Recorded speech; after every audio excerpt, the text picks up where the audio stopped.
تربت کے نواحی علاقے نصیر آباد میں پولیس ذرائع کے مطابق نامعلوم مسلح افراد رات 4 بجے پولیس چوکی پر سوئے ہوئے مزدوروں کو اٹھا کر فائرنگ کا نشانہ بنایا، جس سے 4 مزدور موقع پر ہلاک ہو گئے اور ایک زخمی ہو گیا، جبکہ ان کے ساتھ مزاحمت پر ایک پولیس اہلکار عطا محمد بلوچ بھی فائرنگ سے قتل کر دیے گئے۔ تفصیلات کے مطابق 5 مزدوروں کا تعلق پنجاب سے ہے، جبکہ 17 پٹھان مزدور جو اس وقت وہاں موجود تھے انہیں چھوڑ دیا گیا ہے۔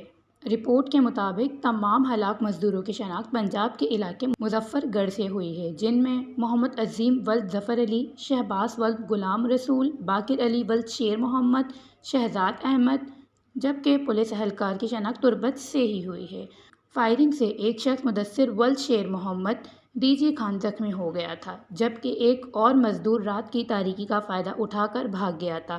اب وہ بحفاظت پولیس کی تحویل میں ہے۔ زخمی اور لاشیں پولیس نے ٹیچنگ اسپتال تربت منتقل کر دی ہیں۔ پولیس ذرائع نے بتایا ہے کہ مسلح افراد کی تعداد 20 یا 25 تھی، جبکہ واقعے کی اطلاع ملنے کے فوراً بعد S S P Muhammad Baloch کی ہدایات پر پولیس کی ٹیم نے جے وقوع پہنچ کر شواہد اکٹھے کیے اور تحقیقات شروع کر دیں۔ وش نیوز کیج، بلوچستان۔